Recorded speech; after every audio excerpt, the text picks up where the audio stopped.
ಹಿಂದೂ ಸಂಸ್ಕಾರಗಳು. ಸಂಸ್ಕಾರಸ್ ಪ್ರತಿಯೊಂದು ಸಮಾಜವು ತನ್ನದೇ ಆದ ನೀತಿ ಮತ್ತು ಸಂಸ್ಕೃತಿಕ ಆಧಾರದ ಮೇಲೆ ವ್ಯಕ್ತಿಗಳ ವ್ಯಕ್ತಿತ್ವವನ್ನು ರೂಪಿಸುವ ಪ್ರಯತ್ನ ಮಾಡುವುದು. ಇವುಗಳಿಗೆ ಸಂಸ್ಕಾರಗಳೆನ್ನಬಹುದು. ಸಂಸ್ಕಾರಗಳು ಮಾನವನ ಸಾಮಾಜೀಕರಣದಲ್ಲಿ ಅತ್ಯಂತ ಮಹತ್ವದ ಪಾತ್ರ ನಿರ್ವಹಿಸುವವು. ಸಂಸ್ಕಾರ ಈ ಶಬ್ದ ಬಹು ವಿಶಾಲವಾದುದು. ಸಂಸ್ಕಾರವನ್ನು ವಿವಿಧ ರೀತಿಯಲ್ಲಿ ವಿವರಿಸುವುದುಂಟು. ಸಂಸ್ಕಾರವೆಂದರೆ ಸ್ವಂತ ವ್ಯಕ್ತಿತ್ವ ರೂಪಿಸಿಕೊಳ್ಳುವಿಕೆ ಎಂದು ಕೆಲವರು ಅಭಿಪ್ರಾಯಪಟ್ಟರೆ, ಇನ್ನು ಕೆಲವರು ಧಾರ್ಮಿಕ ಕಾರ್ಯ ಅಥವಾ ಕರ್ಮ ವಿಧಿಗಳಿಗೆ ಸಂಸ್ಕಾರವೆನ್ನುವರು. ಬೇರೆ ಕೆಲವು ಪಂಡಿತರ ಅಭಿಪ್ರಾಯದಂತೆ ಸಂಸ್ಕಾರಗಳು ಮಾನವನ ಜೀವನವನ್ನು ಪರಿಶುದ್ಧಗೊಳಿಸುವ ಮಹತ್ವದ ಸಾಧನಗಳು. ಹಿಂದೂ ಧರ್ಮದಲ್ಲಿ ಅನೇಕ ಖಚಿತವಾದ ಸಂಸ್ಕಾರಗಳಿವೆ. ಕ್ರಿಶ್ಚಿಯನ್ನರಲ್ಲಿ ಬೇಪ್ಟೈಸ್ಮೆಂಟ್ ಮತ್ತು ಮಹಮ್ಮದೀಯರಲ್ಲಿ ಸುನ್ನತ್ ಮೊದಲಾದ ಸಂಸ್ಕಾರಗಳು ಪ್ರಚಲಿತವಾಗಿವೆ. ಹಿಂದೂ ಸಮಾಜದಲ್ಲಿ ಬಹು ವೈವಿಧ್ಯಪೂರ್ಣ ಹಾಗೂ ಅರ್ಥಪೂರ್ಣ ಸಂಸ್ಕಾರಗಳಿವೆ ಎಂದು ನಾವು ಹೇಳಬಹುದು. ಗ್ರಹ್ಯ ಸೂತ್ರದ ಪ್ರಕಾರ ಹಿಂದೂಗಳಲ್ಲಿ 11 ಸಂಸ್ಕಾರಗಳು. ಗೌತಮ ಧರ್ಮಸೂತ್ರದಂತೆ ಇವು 40. ಸ್ಮೃತಿ ಚಂದ್ರಿಕಾದಲ್ಲಿ ಒಟ್ಟು 16 ಸಂಸ್ಕಾರಗಳನ್ನು ವಿವರಿಸಲಾಗಿದೆ.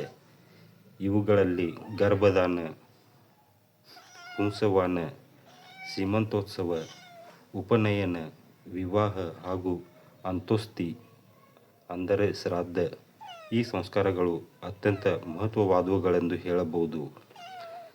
ಗರ್ಭದಾನ ಸಂಸ್ಕಾರದ ಮುಖ್ಯ ಉದ್ದೇಶ ಸಂತಾನೋತ್ಪತ್ತಿಗೆ ಒಂದು ನೈತಿಕ ಹಾಗೂ ಧಾರ್ಮಿಕ ಮೆರುಗನ್ನು ಹಾಗೂ ಬಂಧನವನ್ನು ಒದಗಿಸುವುದು.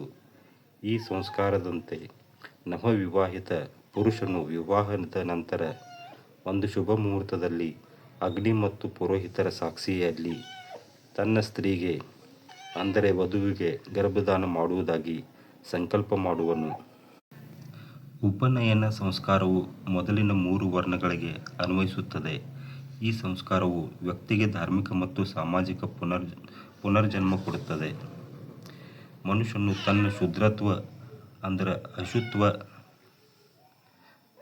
ಈ ಸಂಸ್ಕಾರದಿಂದಾಗಿ ದೊರಕಿಸಬಹುದು. ವಿವಾಹವು ಹಿಂದೂ ತರುಣನಿಗೆ ಗೃಹಸ್ಥಾಶ್ರಮದಲ್ಲಿ ಪಾದಾರ್ಪಣೆ ಮಾಡಲು ಅವಕಾಶ ಒದಗಿಸುತ್ತದೆ. ಶ್ರಾದ್ದ ಅಂದರೆ ಅಂತ್ಯೋಕ್ತಿ ಇದು ಮನುಷ್ಯನ ಜೀವನದಲ್ಲಿಯ ಕೊನೆಯ ಸಂಸ್ಕಾರವೆಂದು ಹೇಳಬಹುದು. ಮರಣಾನಂತರ ಅಂತ್ಯ ಸಂಸ್ಕಾರ ನೆರವೇರಿಸಲಾಗುವುದು. ಈ ತೆರನಾಗಿ ಹಿಂದೂ ಸಂಸ್ಕಾರಗಳು ಹಿಂದೂ ಸಮಾಜ ವ್ಯವಸ್ಥೆಯಲ್ಲಿ ಹಾಸುಹೊಕ್ಕಾಗಿವೆ. ಸಾಮಾಜಿಕ ರೂಢಿ ಮತ್ತು ಅಭ್ಯಾಸಗಳು. Social customs and habits. Hindu ಸಮಾಜದ ರೂಢಿ ಮತ್ತು ಅಭ್ಯಾಸಗಳನ್ನು ಸುಲಭದಲ್ಲಿ ವಿವರಿಸುವುದು ಅತೀವ ಪ್ರಯಾಸಕರ. ಏಕೆಂದರೆ ಈ ಸಮಾಜದಲ್ಲಿರುವಷ್ಟು ವೈವಿಧ್ಯತೆ ಮತ್ತು ವಿಪರ್ಯಾಸಗಳು ಇನ್ಯಾವ ಸಮಾಜದಲ್ಲಿಯೂ ಕಂಡುಬರುವುದಿಲ್ಲ. ರೂಢಿ ಪರಂಪರೆಗಳು ಒಂದೇ ಸ್ಥಳದಲ್ಲಿ ನೆಲೆಸಿರುವ ಬೇರೆ ಬೇರೆ ಸಮುದಾಯಗಳಲ್ಲಿ ಮತ್ತು ಸಮೂಹಗಳಲ್ಲಿ ವಿವಿಧ ರೂಪದಲ್ಲಿ ಬೆಳೆದು ಬಂದಿದ್ದು ಕಂಡುಬರುತ್ತದೆ. ಹಿಂದೂ ಸಂಪ್ರದಾಯಗಳು ಜಾತಿಯಿಂದ ಜಾತಿಗೆ, ಸ್ಥಳದಿಂದ ಸ್ಥಳಕ್ಕೆ ಭಿನ್ನವಾಗಿರುವುದನ್ನು ನಾವು ಕಾಣುತ್ತೇವೆ. ಒಂದೇ ಜಾತಿಯಲ್ಲೂ ಸಂಪ್ರದಾಯ ಭೇದ ತೋರಿಬರುತ್ತದೆ. ಹೀಗಾಗಿ ನಾವು ಹಿಂದೂ ವಿವಾಹ ಪದ್ಧತಿಯನ್ನು ಬ್ರಾಹ್ಮಣ ವಿವಾಹ ಪದ್ಧತಿಯೆಂದು ಕರೆಯಲು ಸಾಧ್ಯವಿಲ್ಲ. ಆದರೆ ಒಂದು ವಿಷಯ ಮಾತ್ರ ನಿಜ. ಅದೇನೆಂದರೆ ವಿವಾಹ ಇದು ಎಲ್ಲ ಹಿಂದೂಗಳಿಗೆ ಪವಿತ್ರ ಸಂಸ್ಕಾರವಾಗಿದೆ. ಬ್ರಾಹ್ಮಣ ಸಮಾಜದಲ್ಲಿಯೇ ವಿವಾಹದ ವಿಷಯವಾಗಿ ಸಂಪ್ರದಾಯ ಭೇದ ಕಾಣುತ್ತೇವೆ. ಹಿಂದುಳಿದ ಜಾತಿಗಳಲ್ಲಿ ವಿಧವಾ ವಿವಾಹ ರೂಢಿಯಲ್ಲಿದ್ದರೆ ಉಚ್ಚ ಜಾತಿಗಳಲ್ಲಿ ಇದಕ್ಕೆ ಸಾಂಪ್ರದಾಯಿಕವಾಗಿ ಎಡೆಯಿಲ್ಲ. ಇದೇ ರೀತಿಯಾಗಿ ವಿವಾಹ ವಿಚ್ಛೇದನವು ಸಹ ಬ್ರಾಹ್ಮಣೇತರ ಸಮುದಾಯಗಳಲ್ಲಿ ಮಾತ್ರ ರೂಢಿಯಲ್ಲಿದ್ದುದು ಕಂಡುಬರುತ್ತದೆ. ವಿವಾಹ ಇದು ಸ್ತ್ರೀ ಪುರುಷರ ಸಂಬಂಧವಾಗಿ ಬೆಳೆದು ಬಂದ ನೀತಿ ಸಂಹಿತೆ. ಹಿಂದೂ ಸಮಾಜ ವ್ಯವಸ್ಥೆಯು ಇತಿಹಾಸದಲ್ಲಿ ಕಾಲಕಾಲಕ್ಕೆ ಬೇರೆಯಾಗಿದ್ದು ವಿದಿತವಾಗುತ್ತದೆ. ಮಹಾಭಾರತವು ಕೆಲ ಹಿಂದೂ ಜನರಲ್ಲಿ ಲೈಂಗಿಕ ಸ್ವೇಚ್ಛಾಚಾರ ಎಷ್ಟರ ಮಟ್ಟಿಗೆ ಇದ್ದಿತು ಎಂಬುದನ್ನು ವಿವರಿಸುತ್ತದೆ. ನಿಯೋಗ ಪದ್ಧತಿ. ಹಿಂದೂ ಜನರಲ್ಲಿ ಪ್ರಚಲಿತವಿದ್ದಿತೆಂಬ ಸಂಗತಿ ಮಹಾಭಾರತದಲ್ಲಿ ಬರುವ ಕೆಲವು ಘಟನೆಗಳಿಂದ ಕಂಡುಬರುತ್ತದೆ. ನಿಯೋಗ ಪದ್ಧತಿ ಎಂದರೆ ಒಬ್ಬ ಸ್ತ್ರೀಗೆ ಅವಳ ಪತಿಯಿಂದ ಮಕ್ಕಳಾಗದಿದ್ದರೆ ಬೇರೆ ಪುರುಷನಿಂದ ಅವಳು ಮಗುವನ್ನು ಪಡೆಯಬಹುದು. ನಿಯೋಗ ಪದ್ಧತಿಗೆ ಆಗ ಮಹಾಭಾರತದ ಕಾಲದಲ್ಲಿ ಸಾಮಾಜಿಕ ಹಾಗೂ ಧಾರ್ಮಿಕ ಮನ್ನಣೆ ಇತ್ತೆಂದು ಗೊತ್ತಾಗುತ್ತದೆ. ಇದಲ್ಲದೆ ವಿಧವೆಯು ತನ್ನ ಪತಿಯ ಸೋದರನ ಜೊತೆಗೆ ಪುನಃ ವೈವಾಹಿಕ ಜೀವನ ನಡೆಸಬಹುದಾಗಿತ್ತು. ವಿವಾಹ ಸಂಸ್ಕಾರವು ಪ್ರತಿಯೊಬ್ಬ ಹಿಂದೂ ಗೃಹಸ್ಥನಿಗೆ ಅನಿವಾರ್ಯ. ಒಳ ಬಾಂಧವ್ಯ ವಿವಾಹವೇ ಎಲ್ಲ ವರ್ಗಗಳಲ್ಲಿ ಕಂಡುಬರುತ್ತದೆ. ಬ್ರಾಹ್ಮಣರಲ್ಲಿ ಸಗೋತ್ರ ವಿವಾಹ ನಿಷಿದ್ಧವು. ಸಪಿಂಡ ಹೊರ ಬಾಂಧವ್ಯ ವಿವಾಹವು ಸಾಧಾರಣವಾಗಿ ಎಲ್ಲ ಹಿಂದೂಗಳಲ್ಲಿ ಕಂಡುಬರುತ್ತದೆ. ಸಪಿಂಡ ಬಾಂಧವ್ಯದಲ್ಲಿ ಎರಡು ಬಗೆ. ಮೊದಲನೆಯದಾಗಿ ಶಾರೀರಿಕ ಮತ್ತು ರಕ್ತ ಸಂಬಂಧಗಳಿಂದ ಕೂಡಿದ ಒಂದೇ ವಂಶದ ಜನರಲ್ಲಿ ಉಂಟಾದ ಸಂಬಂಧ ಮತ್ತು ಎರಡನೆಯದಾಗಿ ಹಿರಿಯರ ಶ್ರಾದ್ದದಲ್ಲಿ ಪಿಂಡ ಪ್ರದಾನ ಮಾಡುವ ಅರ್ಹತೆಯುಳ್ಳವರಿಂದ ಕೂಡಿದ ಜನರು. ಸಪಿಂಡ ವಿವಾಹವು ನಿಷಿದ್ಧ. ಒಂದು ವೇಳೆ ಸಪಿಂಡ ವಿವಾಹಕ್ಕೆ ಮನ್ನಣೆ ಇದ್ದರೆ ಅದು ಸೋದರಿಕೆಯಲ್ಲಿ ವಿವಾಹದಂತೆ ಎಂಬ ಭಾವನೆ ಸಾಮಾನ್ಯವಾಗಿ ಎಲ್ಲ ಹಿಂದೂಗಳಲ್ಲಿ ಕಂಡುಬರುತ್ತದೆ. ದಕ್ಷಿಣ ಭಾರತದಲ್ಲಿ ಸೋದರಿಯ ಮಗಳನ್ನು ಇಲ್ಲವೇ ಸೋದರ ಮಾವನ ಮಗಳನ್ನು ವಿವಾಹವಾಗಬಹುದು. ಆದರೆ ಈ ರೂಢಿ ಉತ್ತರ ಭಾರತದಲ್ಲಿ ಪ್ರಚಲಿತವಿಲ್ಲ. ಹಿಂದೂ ವಿವಾಹ ಕಾಯ್ದೆ 1955 ಪ್ರಕಾರ ತಂದೆಯ ಕಡೆಯಿಂದ 5 ತಲೆಮಾರಿನ ಸಂಬಂಧದಲ್ಲಿ ಹಾಗೂ ತಾಯಿಯ ಕಡೆ 3 ತಲೆಮಾರಿನ ಸಂಬಂಧದಲ್ಲಿ ವಿವಾಹ ನಿಷಿದ್ಧವಾಗಿದೆ. ಈ ಕಾಯ್ದೆಯು ಸಗೋತ್ರ ವಿವಾಹಕ್ಕೆ ಮನ್ನಣೆ ಇತ್ತಿದೆ. ವಿವಾಹ ಪದ್ಧತಿಯಲ್ಲಿ ಎಷ್ಟೇ ವೈವಿಧ್ಯತೆ ಇದ್ದರೂ ಸಹ ವಿವಾಹವು ಪ್ರತಿಯೊಬ್ಬ ಹಿಂದುವಿಗೂ ಅನಿವಾರ್ಯ ಸಂಸ್ಕಾರವು ಎಂಬುದರಲ್ಲಿ ಸಂಶಯವಿಲ್ಲ.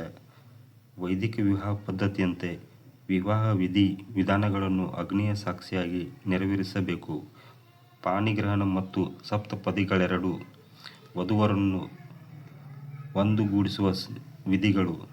ಬ್ರಾಹ್ಮಣೇತರರು ತಮ್ಮದೇ ಆದ ಸ್ಥಾನಿಕ ಸಂಪ್ರದಾಯದಂತೆ ವಿವಾಹ ಜರುಗಿಸುವರು. ದಕ್ಷಿಣ ಭಾರತದಲ್ಲಿ ವಿವಾಹಿತ ಸ್ತ್ರೀಗೆ ಮಾಂಗಲ್ಯ ಅಥವಾ ತಾಳಿಯನ್ನು ಸೌಭಾಗ್ಯದ ಚಿಹ್ನೆ ಅಥವಾ ಪ್ರತಿಮೆಗೆ ಹೋಲಿಸಿದ್ದಾರೆ. ಅವಳು ಮಂಗಲಸೂತ್ರಕ್ಕೆ ಎಲ್ಲಿಲ್ಲದ ಮಹತ್ವವನ್ನು ಕೊಡುವಳು. ಉತ್ತರ ಭಾರತದಲ್ಲಿ ಮಂಗಲಸೂತ್ರ ಕೇವಲ ಒಂದು ಸೌಂದರ್ಯವರ್ಧಕ ಆಭರಣವಾಗಿದೆ. ನವಪೀಳಿಗೆಯ ಕೆಲವು ತರುಣಿಯರು ಸಾಂಪ್ರದಾಯಿಕ ವಿವಾಹವನ್ನು ಬಲವಾಗಿ ವಿರೋಧಿಸತೊಡಗಿದ್ದಾರೆ. ಇತ್ತಿತ್ತಲಾಗಿ ಸಮಾಜ ಸುಧಾರಕರು ವಿವಾಹ ಪದ್ಧತಿಯನ್ನು ಆದಷ್ಟು ಮಟ್ಟಿಗೆ ಸರಳಗೊಳಿಸುತ್ತಲಿದ್ದಾರೆ. ಅಂತರ್ಜಾತೀಯ ವಿವಾಹವು ಜರುಗುತ್ತಲಿವೆ. ಅದಕ್ಕೆ ಸರ್ಕಾರದಿಂದ ಪ್ರೋತ್ಸಾಹವೂ ಇದೆ. ಇಂತಹ ವಿವಾಹಗಳನ್ನು ಹಿಂದೂ ಸಮಾಜವು ಮನ್ನಿಸಬೇಕಾಗುವುದು. ವರದಕ್ಷಿಣೆ ಪದ್ಧತಿ ಹಿಂದೂ ಸಮಾಜದಿಂದ ಕಿತ್ತೊಗೆಯಬಹುದಾಗಿದೆ. ಆದರೂ ಸುಧಾರಿಸಿದ ನವ್ಯ ಪಂಥೀಯರು ಸಹ ಹೆಣ್ಣು ಗಂಡುಗಳ ಜಾತಕ ಹೊಂದಿಸಿ ನೋಡುವುದನ್ನು ಇನ್ನೂ ತ್ಯಜಿಸಿಲ್ಲ. ಇತ್ತೀಚೆಗೆ ಜಾತಕ ಮೆಳವಿಸಿ ನೋಡುವ ಜಾಡ್ಯ ಹೆಚ್ಚು ಸಂಕೀರ್ಣವಾಗುತ್ತಾ ಇದೆ. ಸ್ತ್ರೀಯ ಜಾತಕದಲ್ಲಿ ಮಂಗಳ ದೋಷವಿದ್ದರೆ ಇಂತಹ ದೋಷವಿದ್ದ ಪುರುಷನೊಡನೆಯೇ ಅವಳ ವಿವಾಹ ಏರ್ಪಡಿಸಲಾಗುವುದು. ಹೀಗಾಗಿ ಅವಳು ಅಥವಾ ಅವನು ಬಹುದಿನಗಳವರೆಗೆ ಅವಿವಾಹಿತರಾಗಿ ಉಳಿಯಬೇಕಾಗುವ ಪ್ರಸಂಗಗಳು ಬಾರದಿರವು. ಈ ರೀತಿಯಾಗಿ ವಿವಾಹ ಪದ್ಧತಿಯಲ್ಲಿ ಅನೇಕ ವೈವಿಧ್ಯತೆಗಳನ್ನು ವಿಪರ್ಯಾಸಗಳನ್ನು ನಾವು ಇನ್ನೂ ಹಿಂದೂ ಸಮಾಜದಲ್ಲಿ ಕಾಣಬಹುದು. ಹಿಂದೂ ಸಮಾಜದಲ್ಲಿ ಸ್ತ್ರೀಯ ಸ್ಥಾನಮಾನ, ಸ್ಟೇಟಸ್ ಆಫ್ ವುಮನ್. ಹಿಂದೂ ಸಮಾಜದಲ್ಲಿ ಸ್ತ್ರೀಯರಿಗೆ ಯಾವ ಸ್ಥಾನಮಾನ ಕೊಡಲಾಗಿದೆ ಎಂಬ ವಿಷಯದ ಬಗ್ಗೆ ಸಾಕಷ್ಟು ಭಿನ್ನಾಭಿಪ್ರಾಯಗಳು ಕಂಡುಬರುತ್ತವೆ. ಪ್ರಾಚೀನ ಕಾಲದಲ್ಲಿ ಹಿಂದೂ ಸ್ತ್ರೀಯರು ಪಾಶ್ಚಿಮಾತ್ಯ ಸ್ತ್ರೀಗಿಂತ ಹೆಚ್ಚು ಸ್ವಾತಂತ್ರ್ಯವನ್ನು ಹೊಂದಿದ್ದರು ಮತ್ತು ಅವರ ಸಾಮಾಜಿಕ ಸ್ಥಾನಮಾನ ಉನ್ನತ ಮಟ್ಟದಾಗಿತ್ತು ಎಂದು ಕೆಲವು ಸಮಾಜಶಾಸ್ತ್ರಜ್ಞರು ಅಭಿಪ್ರಾಯಪಡುವರು. ಕೆಲವು ಜನರು ಹಿಂದೂ ಸ್ತ್ರೀಗೆ ಸಮಾಜದಲ್ಲಿ ಯಾವುದೇ ಉನ್ನತ ಸ್ಥಾನಮಾನಗಳಿರಲಿಲ್ಲ, ಅವಳು ಅನೇಕ ರೀತಿಯ ಸಂಕೋಲೆಗಳಿಂದ ಬಂಧಿತಳಾಗಿದ್ದಳು ಎಂದು ಅಭಿಪ್ರಾಯಪಟ್ಟಿದ್ದಾರೆ. ಸ್ತ್ರೀಯಾದವಳು ಬಾಲ್ಯದಲ್ಲಿ ತಂದೆಯ ಪೋಷಣೆಯಲ್ಲಿಯೂ, ಯೌವನದಲ್ಲಿ ಪತಿಯ ಪೋಷಣೆಯಲ್ಲಿಯೂ, ಮುಪ್ಪಿನಲ್ಲಿ ತನ್ನ ಮಕ್ಕಳ ಪೋಷಣೆಯಲ್ಲಿರತಕ್ಕದ್ದು ಎಂದು ಮನುಸ್ಮೃತಿ ಸಾರಿ ಹೇಳುತ್ತದೆ. ಸ್ತ್ರೀಯಾದವಳು ಬಾಲ್ಯದಲ್ಲಾಗಲಿ ಯೌವನದಲ್ಲಿ ಆಗಲಿ ವಾರ್ಧಕ್ಯದಲ್ಲಾಗಲಿ ತಾನು ಯಾವ ಕೆಲಸ ಕಾರ್ಯವನ್ನು ತನ್ನ ಸ್ವ ಇಚ್ಛೆಯಂತೆ ಮಾಡಕೂಡದೆಂದು ವಿಧಿಸುತ್ತದೆ. ಸ್ತ್ರೀಯರನ್ನು ತಂದೆ, ಅಣ್ಣ, ಗಂಡ, ಭಾವ, ಮೈದುನ ಮುಂತಾದವರು ಅತ್ಯಂತ ಗೌರವದಿಂದ ಕಾಣಬೇಕೆಂದು ಮನು ಋಷಿ ಹೇಳುತ್ತಾನೆ. ಸ್ತ್ರೀಯರನ್ನು ಗೌರವಿಸುವ ಸ್ಥಾನದಲ್ಲಿ ದೇವತೆಗಳು ವಾಸಿಸುವರೆಂದು ಮನು ಋಷಿಯು ಹೇಳಿದ್ದಾನೆ. ಯತ್ರ ನಾರ್ಯಸ್ತು ಪೂಜ್ಯತೆ ರಮಂತೆ ತತ್ರ ದೇವತಾ. ಸ್ತ್ರೀಯರನ್ನು ದುಃಖಕ್ಕೆ ಎಡು ಮಾಡಿದರೆ ಆ ಕುಟುಂಬದ ಏಳಿಗೆಯಾಗುವುದಿಲ್ಲ ಎಂಬ ನಂಬಿಕೆ ಜನರಲ್ಲಿ ಬೆಳೆದು ಬಂದಿತು. ತಂದೆಗಿಂತ ತಾಯಿಯು ಹೆಚ್ಚು ಗೌರವಕ್ಕೆ ಪಾತ್ರಳೆಂದು ತಿಳಿದು ಆಕೆಗೆ ಗುರುವಿನ ಸ್ಥಾನವನ್ನು ಹಿಂದೂ ಸಮಾಜದಲ್ಲಿ ಕೊಡಲಾಯಿತು. ಆಶ್ರಯವಿಲ್ಲದ ಅನಾಥ ಸ್ತ್ರೀಯರು, ಬಂಜೆಯರು, ಗಂಡು ಸಂತಾನವಿಲ್ಲದವರು, ವಿಧವೆಯರು, ರೋಗಪೀಡಿತ ಸ್ತ್ರೀಯರು ಮೊದಲಾದವರಿಗೆ ಕಡ್ಡಾಯವಾಗಿ ಆಶ್ರಯ ಕೊಡಬೇಕೆಂದು ಹಿಂದೂ ಧರ್ಮದ ಕಟ್ಟಳೆಯೇ ಇದೆ. ಸ್ತ್ರೀಯರನ್ನು ಗುಲಾಮಗಿರಿಯಲ್ಲಿಟ್ಟುಕೊಳ್ಳುವುದಾಗಲಿ, ಹಿಂಸೆ ಮಾಡುವುದಾಗಲಿ, ಸ್ತ್ರೀ ಹತ್ಯೆಯಾಗಲಿ ಮಹಾಪಾತಕವೆಂದು ಹಿಂದೂಗಳು ಭಾವಿಸುವರು. ಹೀಗೆ ಧರ್ಮಶಾಸ್ತ್ರಕಾರರು, ಸ್ಮೃತಿಕಾರರು ಸ್ತ್ರೀಯರ ಹಿತಚಿಂತನೆಗಾಗಿ ಅನೇಕ ಪದ್ಧತಿಗಳನ್ನು ರೂಢಿಗೊಳಿಸಿದರು. ಸ್ತ್ರೀಯರಿಂದಲೇ ಸಮಾಜ ಹಾಗೂ ಧರ್ಮಗಳು ಉನ್ನತ ಹೊಂದುವವು ಎಂಬ ಅಭಿಪ್ರಾಯವನ್ನು ಹಿಂದೂ ಧರ್ಮದ ಎಲ್ಲ ಧರ್ಮಗ್ರಂಥಗಳಲ್ಲಿಯೂ ಕಾಣುತ್ತೇವೆ. ತಮ್ಮೆಲ್ಲರಿಗೂ ಸ್ವಾಗತ, ಸುಸ್ವಾಗತ. ನಾನು Shivakumar Kumblale. Search Kannada books audio and video channel, Kannada stories, search style. ನಮ್ಮ ಕನ್ನಡ ಸಾಹಿತ್ಯವನ್ನು ವಿಶ್ವದಾದ್ಯಂತ ಹರಡೋಣ. ಜೈ ಕನ್ನಡ, ಜೈ ಕರ್ನಾಟಕ ಮಾತೆ, ಜೈ ಕರ್ನಾಟಕ. ಈ ರೀತಿ ಹೊಸ ಹೊಸ ಪುಸ್ತಕಗಳ ಧ್ವನಿಸುರುಳಿಯನ್ನು ಕೇಳಲು ಈ ಧ್ವನಿಸುರುಳಿಯು ನಿಮಗೆ ಇಷ್ಟವಾದಲ್ಲಿ ಚಾನಲನ್ನು ಲೈಕ್, ಕಮೆಂಟ್, ಶೇರ್ ಮಾಡಿ. ಚಾನಲನ್ನು ಸಬ್ಸ್ಕ್ರೈಬ್ ಮಾಡಿ, ಬೆಲ್ ಐಕಾನ್ ಒತ್ತಿ. ಧನ್ಯವಾದಗಳು.